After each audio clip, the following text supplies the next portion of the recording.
most people, it's just going to be a haymaker to the head, unbeknownst, while they're talking to you, while your back's turned, while you're talking to somebody else.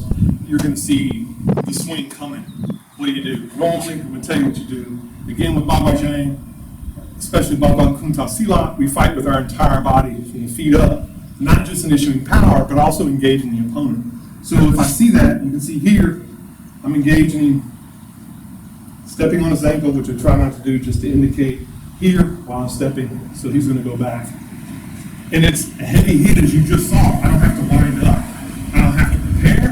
He just comes in, and it's boom, automatic. I didn't step on his ankle this time because it was broken. The target in this, we always engage upper lower body at the same time. So it's an entire movement. Stepping on this with our normal stepping on the ankle, and you can see rolling it. You can see how it reacts. It's a light, but it hurts. My whole body would come in just like normally. You're shifting your entire body weight. When you're stepping, your feet try to remain, you stay relaxed, your feet will remain flat. While you step, and you bring it forward, they remain flat. All my weight rolls over. Scissors. And the scissors happen, you don't force the scissors. The scissors happen, as in my first step video, naturally, because all my weight's here, this is loose, it's just going to collapse in. And then my center mass is going to push my foot out, so you're engaging just enough muscle to move it. And I'm in this position, and I just repeat. So all my body weight is under my control at all times. And the same here. That swing punch comes, automatically come, and I step, rolling that ankle and striking him with a very hard full body weight strike. Yes, and I'm not looking for it, it just happens. It's just I've done it, practiced it many, many times, so it happens to me naturally. But if I don't, and I can go behind him and force him to fall over by putting him over my leg that ended deeply behind him. Or if I don't want to strike him at all, for whatever reason, maybe it's drunk Uncle Charlie got mad at me because I called him an ugly word, and I see the strike coming, I just stop his shoulder and immediately get control. I don't have to strike him if I want to. If I see that other hand coming this way, I can just step and take control of it that way. It just depends on the scenario, what the danger is, what you are like, what you see coming at you, what you can pull off, what you've practiced, what the other person is bringing to the table, their structure and their energy, and what you have to worry about, and your own personal morals and ethics, of course. But generally speaking, again, Bagua Kuntao Silat is a weapons-oriented system that also does empty hands. So we use right lead, but that also means that closest target, closest weapon. So you get immediate response. And if I see him, he's going to do, I'm talking to this guy, and he's going to do whatever immediately, like I mentioned before. And here, I engage him, his foot is on the back, and I sweep the front leg after I've struck him. So he's back there, he goes down. It also works if you're squared off for whatever reason, and he wants to jab. You see, if you're torquing properly and you step, again, I like to step on that lead ankle or foot, or immediately behind it, engage his leg, but that torquing movement where you're coming works as an obstruction. So he's going to miss me, and I'm going to hit him and engage while it bounces off. Just like a torquing tube, it's going to veer off while I engage him, and my lead leg engages his lead leg, and after I've hit him again, I can follow up and drop him to the ground if I choose, or do a number of other things if I want to follow up with another strike. Also, what if we're squared off for whatever reason, I'm worried about him trying to get away and it won't work, and he jab crosses me in the face, and you see here, jab cross, I'm striking, I'm not going to strike him in the face, but you see, hit, and then shoulder, strike the shoulder so this won't hit. But again,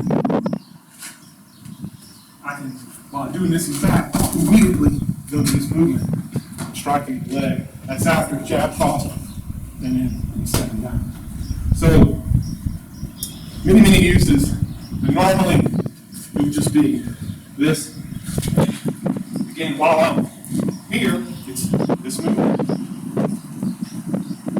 That movement. So if you comes in, this is coming in, I'm already in. But even if he's faster than me, if I hit, this comes, punch, on my retraction, I'll pull his arm in and hit him. Just pass. Just pass. So, and that's that's at long range. If he hasn't been able to get it like that, he's just in with the jab cross and immediately striking in. And here, I just automatically kick forward and put him off. I don't stop him and drop him because more on concrete is not necessary. You can see this. But this all comes from striking palm, practicing properly. Again, hooks. Practice fighters are not going to hook from the outside typically. They're going to fake bob and weave, get you to come in, get you to strike. And if he does that, then they're going to jab like this, and then they're going to hook here. That's what practice fighters do. But you'll see amateurs all the time. They know this. All they know is the swing punches, especially when they get excited and think they need to beat you down for whatever reason. You can't disengage. You try to run, but you know if you do, he's going to punch you in the back of the head. So if you see that, you see the windup coming, just strike. There's no need to wait. You see it moving, just strike. If you want to not engage him or hurt him, you can strike his shoulder to stop it and stop hit, and then strike back. Or do like we do. If you don't want to do it, you can just strike to the chest to let him know he's getting struck, but also to get control of his arms and try to grapple him to what we know. He's probably there. That's how most of men people grab each other because they don't want to get hit in the face. So they're just collapsing on each other. But a lot of people know grappling. So be sure you know some grappling, or they're just going to take you down and drug you. My thing is always escape if you can. Whatever it is, there's no fight worth it. Always escape if you can. The only time you should be fighting is if you have no choice and you realize if I don't fight, this guy is going to do whatever they're going to do to me, and there's nothing I can say about it. So, again, and you see me here relaxed. I'm like, no. This is our typical guard stance, and it looks like I'm keeping him back. And I am, but I'm also ready to attack. So if he tries to attack, immediately my torquing movement and my body weight drops down. This drops down. He's moving to my face. This drops down. Or even if he goes over, this drops up. And I'm moving in, and you'll see here. I've struck him. I've bypassed this. This is coming, and I'm just going to pull it and again strike in. And you can see my legs engaged here to sweep or kick or set. One of the first in my Kuntao Silat classes, before I teach Bagua, now I teach it as a unit, Bagua Kuntao Silat, hence the name. First thing I teach, the guy comes, strike from here, step, and then the set. That's off the left lead, yeah. Off the right lead, strike through, and then the set. Meaning, sweep the guy from the front. So, first move I teach. You can do that too. If you're one of my students, that'll be the first thing they teach you on the first day. But it all arises from properly doing striking home. A step is a kick, and a kick is a step. It's nothing special. If you're properly balanced, you're attached to the ground as you should, your ground path is established, and you're using your body appropriately. You don't have to get ready, do anything special for it. When you see that he's coming, you just block it. It's a normal step. And notice I'm not showing the palm. There would be a palm strike in there. Show it again. Boom. You can see the step here. I want to keep him upright. See it? See it. But that's it. Any questions? Email me. Become a Patreon if you like what you see.